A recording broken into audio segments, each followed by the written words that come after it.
Let's talk about the speed with which we are watching this market deteriorate. We're red everywhere, essentially, down by 4-5%. We're down over 16%. Dow at the same time has fallen about 18%. The stock market is now down 21%. Hi all, welcome to today's topic of the Great Financial Crisis.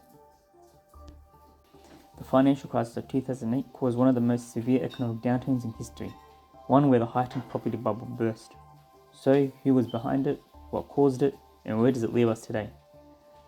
The 2008 global financial crisis, also known as the GFC, is an event that led to major ripples which effects can still be seen today. Through tightening of monetary spending and supervising of banking practices, with policies and jurisdictions being put in place to oversee and prevent what is best known as predatory lending. So what exactly is predatory lending? Who did it affect, who was responsible, and how did it come about? Predatory lending is outlined to be unfair, deceptive and abusive terms instilled on borrowers, more specifically those from lower socioeconomic areas, those with lack of education and those who are easy to be taken advantage of. These are loans that are implemented at high interest rates in hopes of defaults taking place so that lenders can seize properties such as cars and homes. Here we have such a case taking place of a targeted victim of this malicious practice. Those loans don't bring you out of debt, it puts you in debt, so it keeps you in debt. Kanoe Jackson started the cycle by borrowing $700, thought she'd pay off a few bills, get caught up. They trap you because they make it seem like, come get this good money, so you could get caught up on your bills, but you never get caught up. I think we just need to educate people on different things that they can do, because you have places where they could go and get credit counseling, they could get on a budget plan.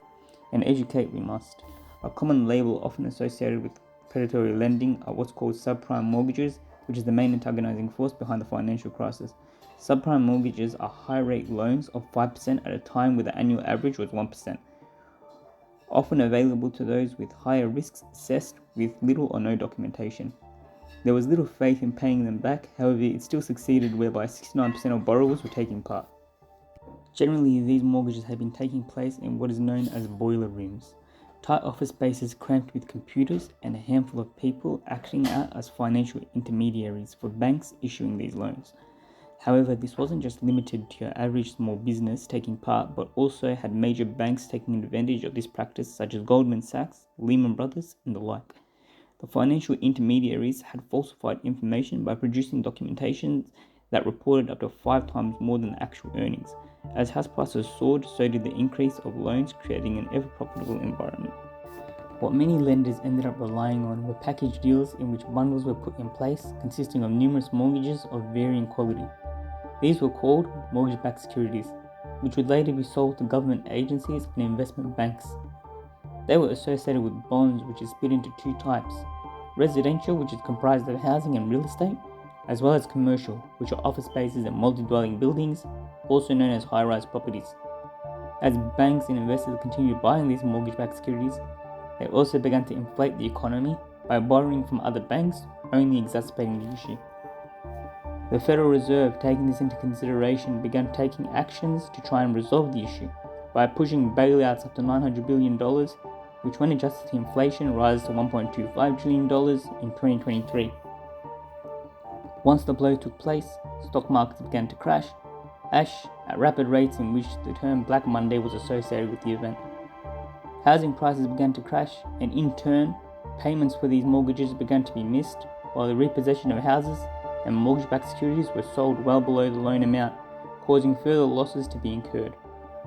In addition to this, foreign banks and investors had huge stakes within the US, increasing the losses incurred on an international level. Further panic began to occur when huge financial firms such as Lehman Brothers filed for bankruptcy.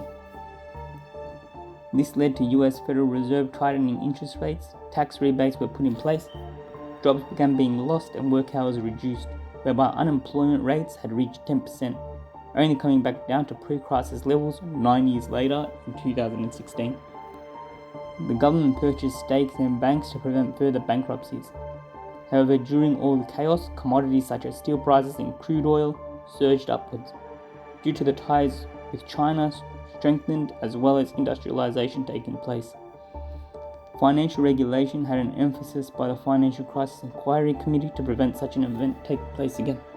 In a bite-sized summary, the 2008 financial crisis was a housing bubble that collapsed due to borrowers and homeowners being unable to pay back their loans, especially minority groups that lacked education and major financial firms that lacked financing. Governments had tackled this issue by loosening financial policies for housing affordability and having many institutions pay fines, such as Goldman Sachs settling $550 million for fraud charges. So what this means for our future is that banks have increased jurisdictions and supervisions to abide by when borrowing from other banks and lending out increased sums of money, especially regarding short-term loans. If you found this video informative or have any personal opinions, please comment down below. Feel free to subscribe, share and hit the bell icon to stay informed with future videos.